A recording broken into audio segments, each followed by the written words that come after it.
기도하심으로 주일 예배 주님 앞에 나가시겠습니다. 사랑의 하나님, 지난 한 주간 하루하루 우리를 지켜주시고 또한 이렇게 마음을 모두어 주님 앞에 더 가까이 나가도록 인도하여 주시니 참으로 감사드립니다. 우리의 찬양과 경배를 받아주시고 주의 말씀으로 말미암아 힘을 얻고 위로를 얻는 시간 되도록 은혜 내려 주시옵소서. 예수님의 이름으로 기도드립니다. 아멘.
사도신경으로 신앙 고백하시겠습니다.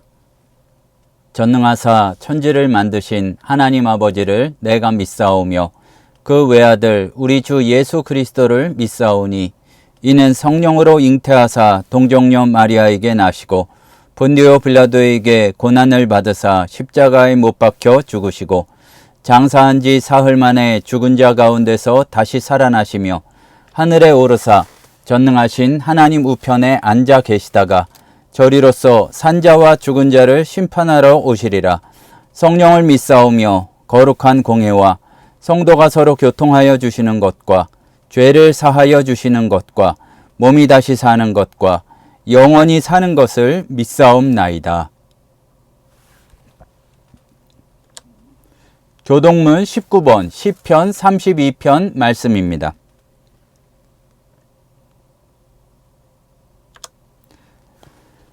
허물의 사함을 받고 자신의 죄가 가려진 자는 복이 있도다.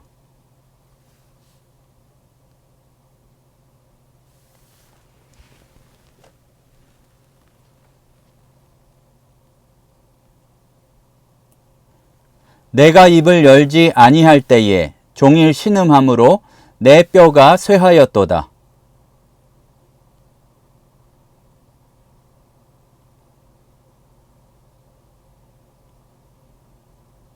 주께서 내 죄를 아뢰고 내 죄악을 숨기지 아니하였더니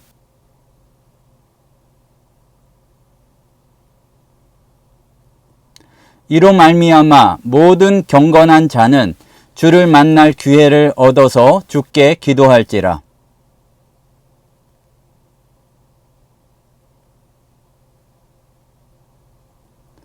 주는 나의 은신처이오니 환난에서 나를 보호하시고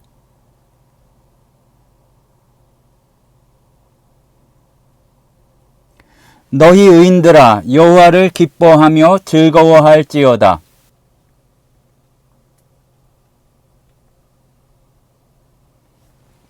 아멘. 기도하시겠습니다. 사랑과 은혜가 풍성하신 하나님 참으로 감사드립니다. 지난 한 주간도 여러 가지 일들과 많은 사람들 중에 우리를 지켜주시고 그 가운데도 예수의 이름을 기억하게 하시며 이 시간 마음을 모두어 주님께 드리는 예배의 자리에 나아갈 수 있도록 인도하여 주시니 참으로 감사드립니다. 우리가 주님과 같이 길을 걸어가는 기쁨을 잃지 않도록 도와주시고 향방을 잃지 않고 주님께서 명하시고 보내시는 곳이 어딘지 늘 알아서 하루하루의 삶 가운데 삶으로 드리는 예배와 또 여러 가지 영적인 싸움 가운데에서 승리하도록 인도하여 주시옵소서. 사랑의 하나님 아버지, 정말로 처처의 난리 소문과 전쟁과 여러 가지 아픈 소식들이 들려옵니다. 하나님 아버지, 참으로 한 곳이 조금 전쟁의 소문이 잦아드는 것 같으면 다른 곳이 더 크게 벌어지는 경우도 있고 평화가 오는 듯 하다가 더 큰 다툼이 일어나는 경우도 많이 있습니다. 하나님 아버지, 죄성 많은 인간들을 불쌍히 여겨주시고 그 가운데 목숨을 잃는 자들, 여러 가지 괴로움 겪는 자들을 불쌍히 여겨주셔서 전쟁이 벌어지고 있는 세계 곳곳에 주님의 평화가 선포될 수 있도록 인도하여 주시옵소서. 사랑의 하나님 아버지, 이 나라도 주님 지켜주셔서 참으로 남과 북이 대치하고 또 안에서도 여러 가지로 나뉘어지며 참으로 복잡한 일들이 계속 벌어지는 가운데 있습니다.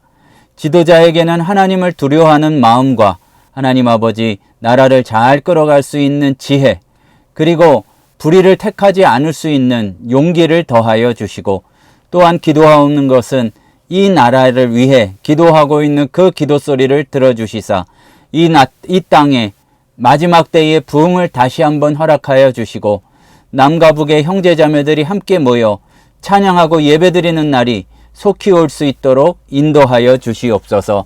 사랑의 하나님 아버지, 여러 곳에서 주님을 섬기고 힘든 가운데 주의 사역 감당하는 사역자들 기억하여 주시고 선교사들 불쌍히 여겨주셔서 필요한 것들로 공급하여 주시고 은혜를 누림으로 말미암아 하나님 나라를 가장 먼저 누리고 바라보는 자들의 기쁨을 충만히 누릴 수 있도록 역사하여 주시옵소서. 오늘 이 땅 가운데에서 선포됐고 선포될 말씀 가운데 함께하여 주셔서 그것이 죽은 말씀이요 사람의 이야기가 아니라 하나님의 말씀이 되어서 이 땅에 교회들이 다시 한번 살아날 수 있도록 허락하여 주시고 그 은혜가 우리 하늘샘 교회에도 임할 수 있도록 역사하여 주시옵소서.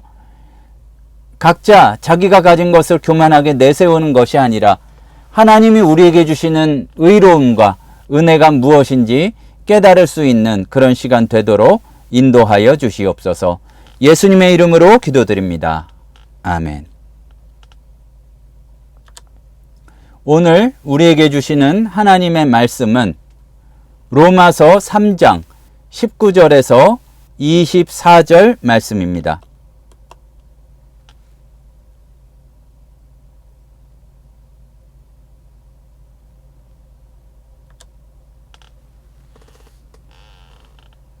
로마서 3장 19절에서 24절 말씀입니다.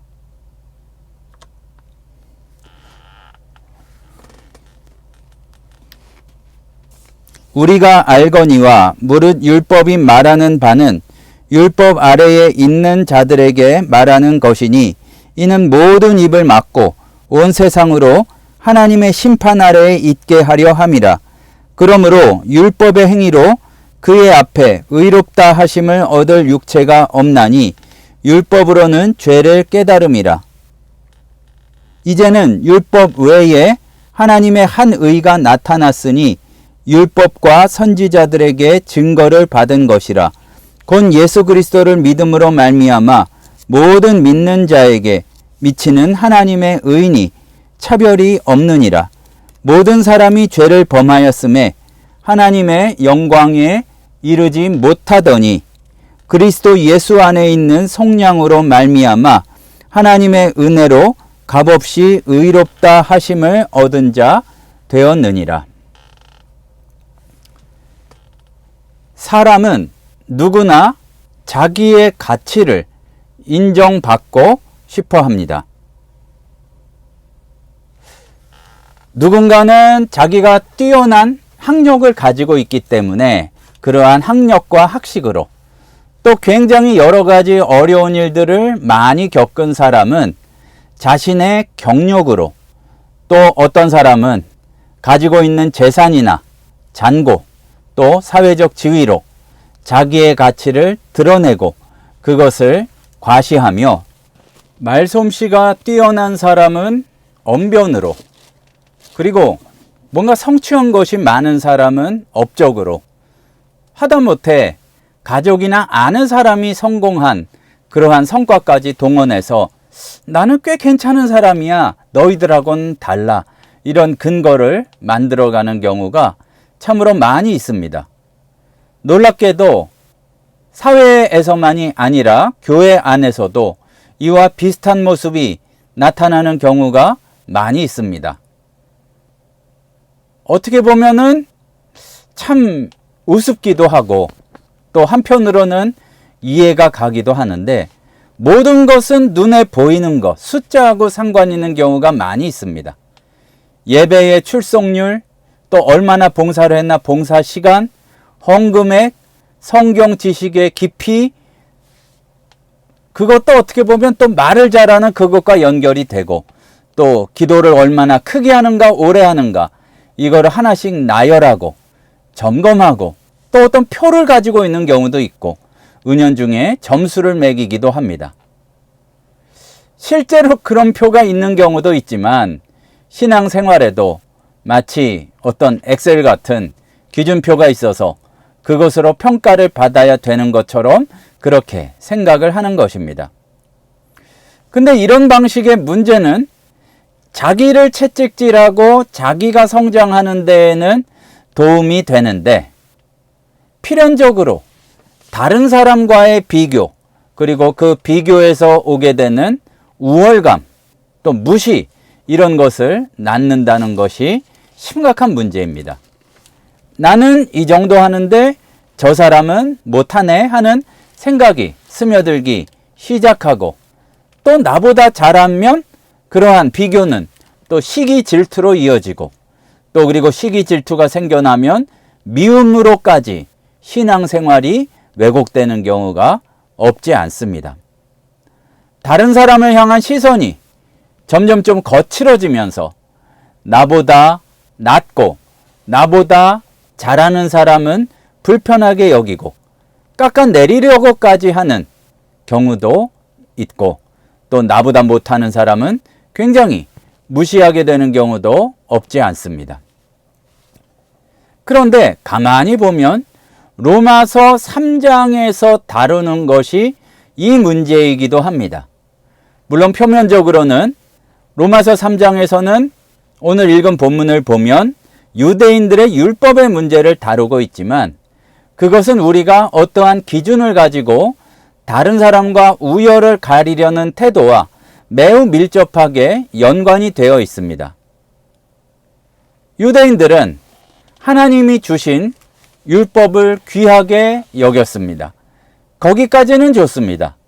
그것이 귀하다는 걸 알았으면 거기에 따르는 제사장 나라로서의 직분을 온전히 감당할 수 있어야 하는데, 문제는 무엇인가 하면 자기네들만 그것을 가지고 있다고 해서 사명을 잊어버리고 해야 될 일을 잊어버리고 도리어 다른 사람, 다른 민족들을 무시하는 그러한 자기의를 자랑하는 근거가 되어버렸다는 것이 굉장히 심각한 문제였습니다. 바울은 19절과 20절에서 그렇다면 율법을 주신 본래의 목적이 무엇인가, 여기에 대해서 다시 이야기하고 있습니다. 결론은 간단하죠. 율법은 우리를 자랑하게 하려는 것이 아니라 오히려 모든 사람의 입을 막고 하나님의 심판 앞에서 겸손하게 서도록 만드는 거울과 같은 것이다. 이렇게 이야기를 하고 있습니다. 19절에 보니까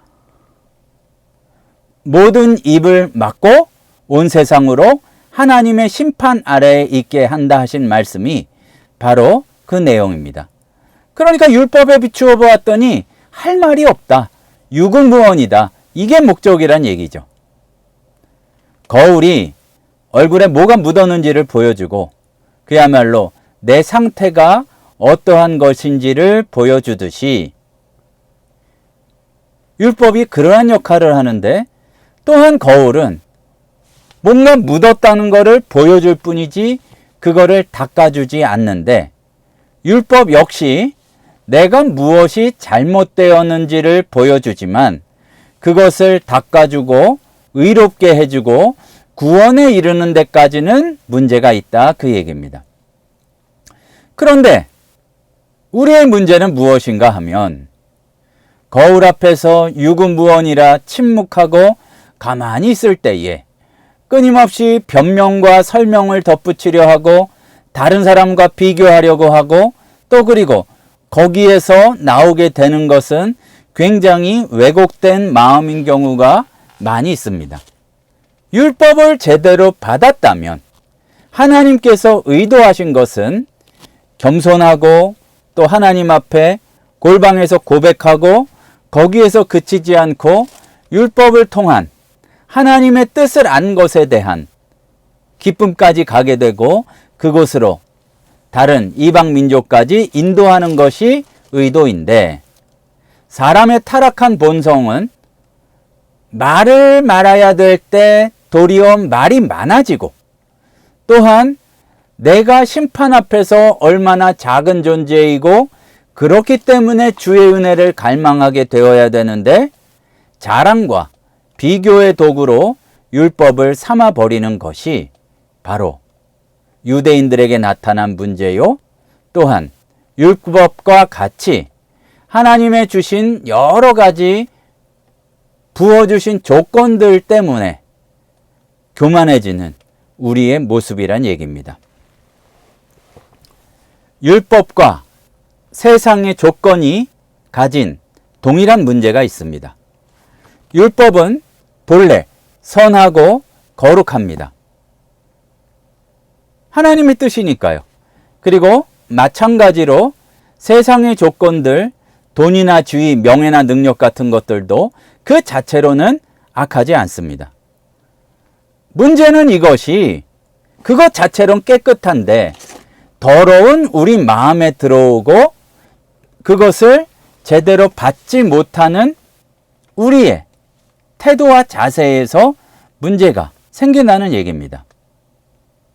율법은 그 자체로 굉장히 큰 의미가 있지만 똑같은 그 패턴으로 지금 우리가 하나님 대신에 바라보고 있는 여러 가지 세상의 조건들도 똑같은 역할을 하고 있다는 얘기입니다. 똑같은 패턴을 따라요. 먼저 비교가 시작이 됩니다. 아, 나는 이만큼 했는데 너는 못했네 하고서 비웃는 마음, 손가락질하는 마음, 그리고 이런 생각이 마음속에 자리 잡으면 스스로를 높이고 그런 비교를 통해서 다른 사람을 무시하고 낮추는 굉장히 센 힘이 되어버립니다. 비교가 깊어지면 어떻게 됩니까? 그게 가만히 있는 것이 아니라 시기와 질투로 자라나게 됩니다.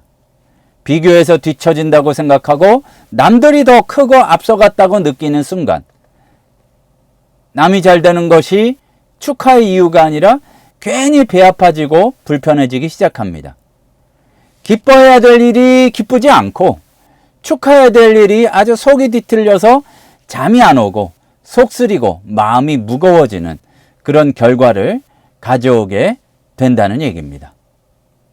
그러면 이제 질투가 자라나고 시기가 무성해지면 우리의 반응과 마음은 꼬부라지고 여러 방향으로 왜곡되게 됩니다. 어떤 경우는 위선의 길을 선택합니다. 실제로 부족하다는 것을 자기도 알고 있지만 그것을 감추기 위해 겉모습을 화려하게 꾸미고 겉으로는 굉장히 의로운 척하지만 속으로는 다른 모습을 유지하게 되는 경우가 많이 있습니다. 그리고 태도에 있어서 자기의 불안함을 줄이기 위해 다른 사람에게 더 무거운 짐을 지우고 더 높은 기준을 요구하는 경우도 많습니다. 그리고 또 어떤 사람은 회피라고 그럴까요? 도망가는 것을 선택합니다. 기준이 무서워서 관계를 피하고 공동체에서 떨어져 버리는 일, 그리고 체념에 빠지게 되는 사람들도 적지 않습니다. 난 안 돼 하고서 낙담하고 많이 원하면서도 스스로 포기하게 되는 경우가 많이 있습니다. 이렇게 마음이 꼬부라지고 왜곡되고 시기 질투가 무성해지면 그 끝은 언제나 다른 사람을 향한 정죄와 공격, 그래서 또 그 결과는 공동체가 그것이 가정이든 교회든 아니면 다른 사회든 깨트러지게 만드는 그 결과를 가져오게 됩니다.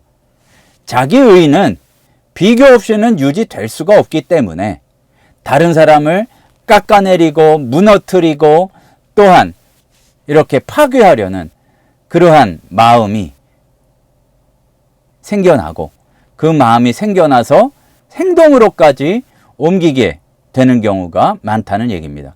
비교해보니 불편해요. 내가 좀 모자란 것 같아요. 그렇기 때문에 그거는 환경 탓하고 문제를 다른 사람에게 돌려야 하고, 그래서 다른 사람이 가지고 있는 작은 흠이나 도덕적인 결함도 이 정죄의 이유가 되고 비난을 정당화하게 됩니다. 율법이 더 이상 방패가 아니라 창으로 변하게 되는 것은 아주 순식간입니다. 바울이 로마서 2장 1절에서 남을 판단하는 사람아, 아이고 남을 판단하는 사람아, 네가 너를 정죄하고 있다, 이렇게 말한 이유가 바로 이러한 까닭에 읽은 것입니다. 비교해 보니까 시기심이 생기고 자기의 일을 어떻게든 지키려는 몸부림이 결국 정죄와 공격으로 끝나게 되는 이 사실이, 이 사슬이 굉장히 끊임없이 이어지게 됩니다. 교회에서나 어떤 공동체에서도 이런 방식으로 서로 물고 뜯다가 보면 결국 무너질 수밖에 없는 것입니다. 갈라디아서 5장 15절이 경고하는 그대로 그렇게 되는 거죠. 너무 비극적인 것은 정죄가 결국 부메랑처럼 돌아서 자기에게 돌아오는 겁니다. 예수님이 말씀하셨습니다. 그 심판으로 내가 심판받게 되고 그 헤아림으로 내가 헤아림받게 되기 때문에 내가 남을 향해 쏟아부었던 그 독과 같은 것이 더 확대되어서 더 커져서 내게 쏟아지게 되었다는 얘기입니다. 우리의 현실도 유대인들만이 아니라 지금 21세기를 사는 우리들도 크게 다르지 않습니다. 우리가 사는 사회에는 여러 가지 기준이 있어요. 실적표가, 성적표가, 봉사기록, 여러 가지 것들이 사람을 평가하는 기준이 되기도 합니다. 처음에는 뭔가 확실하게 이 독려하고 또 질서를 잡고 선행을 말 그대로 격려하기 위해 만든 기준이었지만 시간이 지나면서 서열 매기고 그냥 자기 자랑하는 근거가 되어버립니다. 그렇게 되면 이게 참 중요한데 우리 꼬부라진 마음이 어떻게 움직이는지를 알아야 돼요. 성공을 진심으로 축복하지 못하고 내 부족함도 견디지 못하게 된다는 얘기입니다. 그러니까 사실은 제일 중요한 자리가 이 19절에 나오는 모든 입을 막고 내 입이 닫히고 주의 말씀을 듣는 그 자리로 가야 되는데 그리로 내려가지 못한다는 이야기죠. 입이 막히니까 귀도 열리지 않고 귀가 막히니까 말씀이 들리지 않고 자꾸 변명과 설명이 길어지기 때문에 은혜의 목소리는 들리지 않는 것입니다. 우리가 분명히 알아야 하는 것은 율법 앞에 선 우리로서 바른 반응은 세 가지로 나타나게 됩니다. 일단 말이 멈춰야 돼요. 침묵이 나와야 됩니다. 변명과 자랑과 다른 사람을 향한 손가락질과 욕을 멈추고 하나님 앞에 조용히 서는 또는 조용히 무릎 꿇는 그 모습이 시작돼야 된다는 얘기입니다. 입 다문다고 해서 패배가 아니라 이제부터 하나님의 말씀을 들을 준비가 되었다는 신호인데 우리는 그것을 놓치게 되는 경우가 참으로 많습니다. 다음으로는 깨달음이 있습니다. 내가 스스로 의로울 수 없다는 사실을 정직하게 인정하는 것, 그걸 깨달았다는 것, 이러한 자각이야말로 우리가 참된 신앙인으로서 하나님 아버지의 자녀로서 제대로 살아갈 수 있는 참된 신앙의 출발점입니다. 진짜 신앙이 시작되면 우리의 시선이 달라지기 시작합니다. 묵상도 나 자신만 하고 내 기분이 어떻고 내가 어떻게 되고 이렇게 나만 보던 눈에서 하나님께로 또 그리고 내가 무엇을 성취하는가만 생각하고 성취할 수 있을까만 고민하다가 하나님의 약속이 무엇인지로 또 그리고 세상이 말하는 여러 가지 기준과 점수표에서 은혜의 선포로 하나님이 주신 선물로 우리의 눈길이 바뀌어지게 되는 것입니다. 보아도 보지 못하는 불신에서 보이지 않는 것까지 볼 수 있는 믿음으로 바뀌게 되는 것입니다. 그렇게 준비되면 21절의 말씀처럼 이렇게 그러한 하나님의 뜻이 선명하게 들리게 되어 있습니다. 21절에 보게 되면 율법 앞에서는 내가 뭐가 문제가 있고 그 잘못된 죄가 드러나게 되는데 21절 말씀에는 그렇다가 율법 외에 하나님의 한 의가 나타났다 이렇게 이야기하고 있습니다. 하나님의 의라는 것은 간단하게 하나님의 공정하시다는 성품 묘사를 말하는 게 아닙니다. 단지 그냥 하나님이 어떠하시다는 그 특징을 이야기하는 것이 아니라 하나님이 약속에 신실하시고 약속을 어기지 아니하시고 죄인을 바르게 세우시는 구원의 역사 전체를 아우를 수 있는 그리고 그렇게 만드시고야만은 하나님의 일하심을 나타내는 말입니다.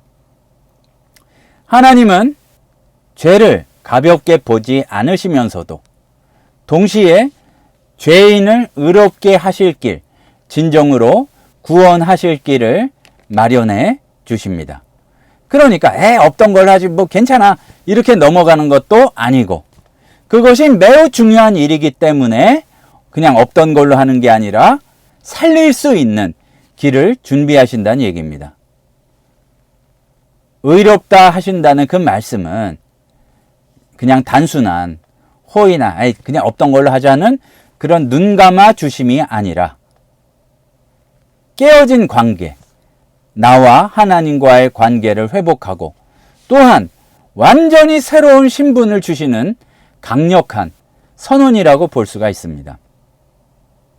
이게 오늘 말씀을 보니까 율법과 선지자들에게 증거를 받은 것이라, 구약 전체가 오래전부터 증언해 온 것이고 그것이 결국에는 예수 그리스도 안에서 완전히 드러났다는 선언입니다.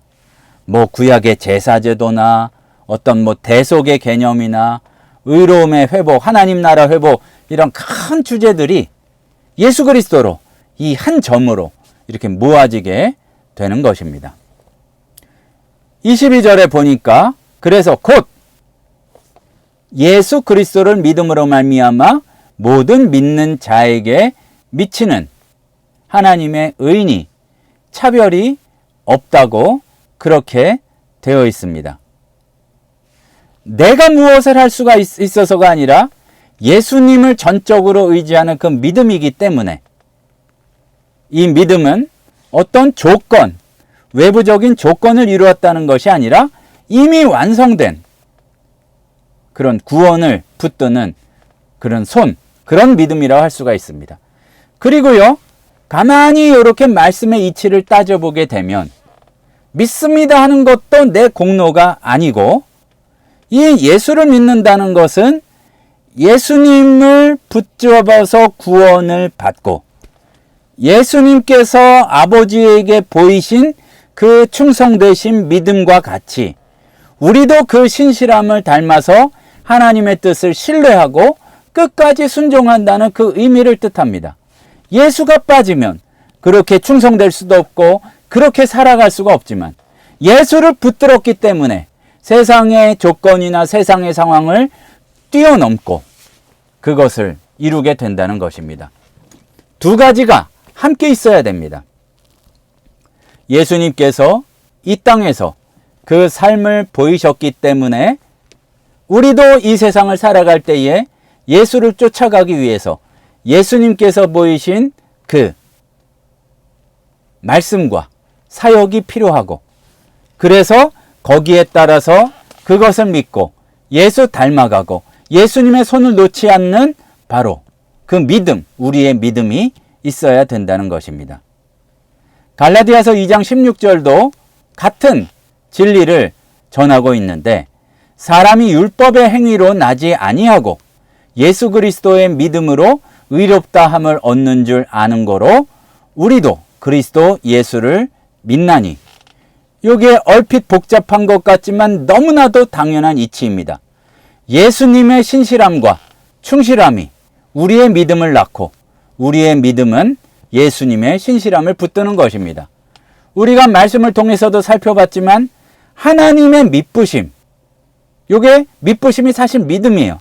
그러니까 예수 그리스도의 충성되신 믿음이 우리가 믿음을 가지고 있었을 때에 구원을 얻을 뿐만 아니라 예수님께서 말씀하신 그 삶을 살아갈 수 있는 힘이 된다는 얘기입니다. 오늘 살펴본 23절 말씀에서 모든 사람이 죄를 범하였음에 라고 선언하고 있습니다. 모두가 똑같이 같은 출발선에 서 있다는 얘기입니다. 죄를 범했는데 24절에 이어지는 말씀을 보면 값없이 의롭다 하심을 얻게 되었다고 이렇게 선포하고 있습니다. 출발이 같고 구원의 제공이 또 은혜로 값없이 주어진다면 질투하거나 시기할 이유가 없죠. 내가 열심히 일하거나 그랬는데 뜻을 이뤘어요. 뭔가 기준에 다다랐어요. 그러면 다른 사람 무시할 수 있을지 모르지만 또 때로는 우리가 사회에서 많이 경험하듯이 열심히 했는데 나는 안 돼. 근데 다른 사람은 열심히 안 한 것 같은데 뭔가를 많이 이루고 받았어. 그러면은 질투 시기가 나올 수밖에 없지만 은혜이기 때문에 그것과 다르다는 얘기입니다. 이게 복음인데 복음은 시기, 질투, 정죄, 공격의 그 힘을 완전히 꺼버립니다. 내 의, 내 성취가 아니라 하나님의 말씀, 하나님의 은혜에서 온다면 다른 사람을 낮출 이유가 없습니다. 그리고 모든 사람이 죄인이라는 말씀은 내가 내리는 여러 가지 그 판단이나 평가가 나에게도 아주 똑같이 그대로 적용된다는 사실을 깨닫게 해주는 것입니다. 그래서 우리가 복음을 제대로 받으면 심판과 정죄의 말이 고백과 사랑의 언어로, 그리고 공격적인 태도가 주님께 안타까움으로 아뢰는 중보의 태도로 완전 근본적으로 바뀌게 되어 있습니다. 모두가 죄인이기 때문에 보면 모든 사람이 이 깎아내리고 욕할 것들이 있죠. 하지만 태도가 바뀌게 되면 그렇기 때문에 사랑할 수 있고, 그렇기 때문에 기도할 수 있고, 그렇기 때문에 하나님의 의의, 하나님의 복음을 전달하기 위해서 애를 쓸 수밖에 없다는 얘기입니다. 그리고 타인을 이렇게 단죄하고 정죄할 그런 권한과 생각을 내려놓으면 공동체는 비로소 회복의 질서를 되찾고 새로워지는 시작이 이루어지게 된다는 얘기입니다. 이렇게 복음이 오면 율법이 삐뚤어지게 만들고 왜곡시켰던 모든 것들이 바뀌게 된다는 얘기입니다. 위선이 있었던 자리에 고백이 들어오게 되고, 부족함을 숨기지 않고 사실대로 말할 수 있게 됩니다. 그렇기 때문에 세리처럼 가슴치며 나는 죄인입니다 하는 것이 나는 누구와 같지 않다 했던 바리새인의 기도보다 나았던 것입니다.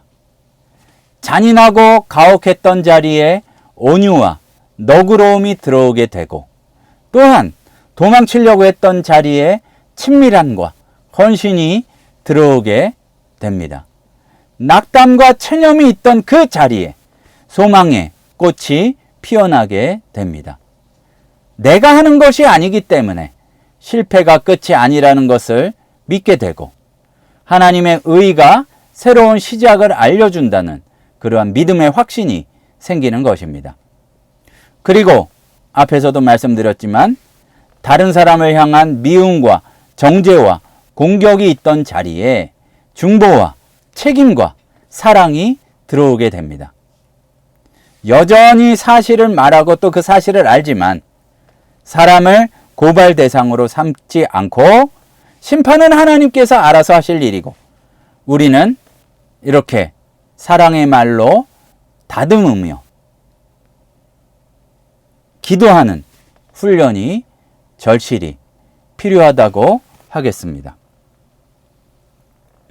오늘 본문을 가만히 살펴보게 되면 우리를 두 가지 길 가운데, 갈림길 가운데 세워놓고 있음을 알 수가 있습니다. 한쪽은 세상이 다 많이 가는 비교와 시기의 길입니다. 내 의의 길입니다. 내가 잘났다는 길입니다. 하지만 이 길은 가는 과정부터 끝에 이르게 되면 언제나 정죄와 공격이 있을 수밖에 없습니다. 하지만 다른 한쪽은 내 의가 아니라, 율법이 아니라 하나님의 의의 길이요 복음과 은혜의 길입니다. 예수님의 신실하심을 붙들고 믿음으로 걸어가는 길입니다. 내 믿음으로만 간다면 내가 얼마나 뭐라 그럴까요? 능력 있는지에 근거가 있다면 불안하지만 말 그대로 예수님이 나의 손목을 굳게 붙잡고 놓치지 않으시기 때문에 우리는 순간순간 넘어지고 또한 믿음을 잃어버릴 것 같은 순간에도 예수를 떠나지 않게 된다는 것입니다. 우리가 분명히 깨닫고 구별해야 될 것은 나의 의는 정죄와 심판으로 흐를 수밖에 없고 내 의를 내세워 그것만 기준으로 해서 다른 사람을 재단하고 그 위에서 나의 의를 확인하려고 하는 교만한 마음이 바로 나의 의입니다. 하지만 하나님의 의는 구원과 생명을 주는 의입니다. 하나님은 당신의 의로우심으로 우리의 죄를 드러내시지만 또한 예수 그리스도 안에서 우리를 값없이 의롭다 하시고 사랑해 주시고 구원을 주십니다. 그리고 이게 내가 하나님의 의의 은혜를 받으면 내 의를 고집할 때에는 정죄하고 손가락질해서 무너뜨리고 결국에는 최종 결론은 죽음이었다면 하나님의 의는 나를 살리고 또 그 은혜와 복음을 흘려보내서 다른 사람도 세우고 살리는 역사임을 우리는 알아야 할 것입니다. 그러므로 우리는 모든 것에 대해서 재판하고 판별하고 손가락질하는 그 언어를 내려놓고 고백하고 위에서 기도하고 사랑하고 중보하는 그것으로 우리의 말을 바꾸며 공동체를 세워가야 할 것입니다.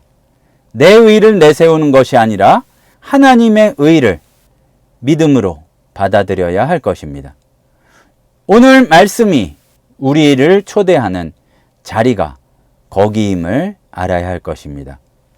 정죄, 심판의 길, 결국은 그래서 나도 정죄와 심판으로 굴러떨어지는 그 길이 아니라 구원과 생명과 하나님 나라로 옮겨가는 진정한 회개와 회심의 여정입니다. 이 자리에서 우리는 어떤 길을 선택해야 될까요?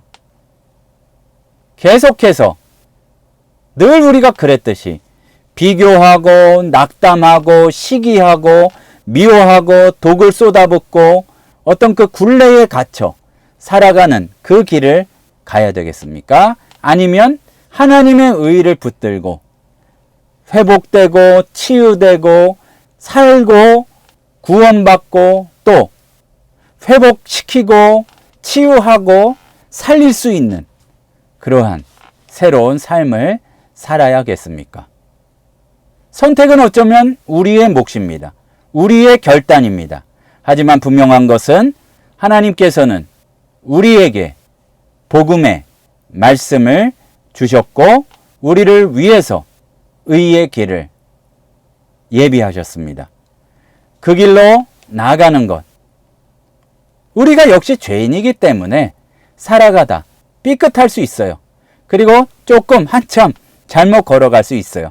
하지만 말씀을 들었을 때에 그리로 다시 수정하고 의의 길로 의의 면류관을 향해 걸어갈 수 있는 그것이 우리에게 주신 은혜의 초대인 줄로 믿습니다. 주신 은혜 마음껏 누리고 그것을 흘려보낼 수 있는 하늘샘 성도들 되시기를 간절히 소원합니다. 기도하시겠습니다. 사랑의 하나님 아버지, 잠잠히 입을 다물었을 때 보이는 나의 모습 너무나 추악할 때 많이 있습니다.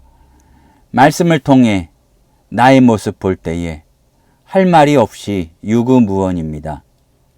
의의 초대를 놓치지 않도록 주님 완악한 저희들의 마음 불쌍히 여겨주시고 성령 하나님 우리의 마음 변화시켜 주시옵소서. 바로 이 순간 우리가 더 주님께 가까이 나가며 말씀 앞에 나아가서 하나님의 의를 누리고 흘려보낼 수 있는 저희들 되도록 인도하여 주시옵소서. 예수님의 이름으로 기도드립니다. 아멘.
사랑의 하나님 아버지, 나는 잘난 줄로 알고 그렇게 하면 내가 의로워 보이는 줄 알고 정죄하고 나만 특별한 사람인 줄 아는 그러한 불쌍한 저희들 주님 용서하여 주시고 회복시켜 주시옵소서. 주님 앞에, 주의 말씀 앞에 유구무원이라 그것을 체험하고 하나님의 의로의 초청에 나아갈 수 있는 우리의 믿음 회복시켜 주시옵소서. 지금은 우리 주 예수 그리스도의 은혜와 하나님 아버지의 크신 사랑하심과 성령님의 충만 인도하시는 은혜의 역사가 내 의가 아니라 하나님의 의로 살아가고 하나님의 의와 복음을 전하기를 소원하는 하늘샘 성도들 머리 위에 이제로부터 영원토록 함께 있을지어다. 아멘.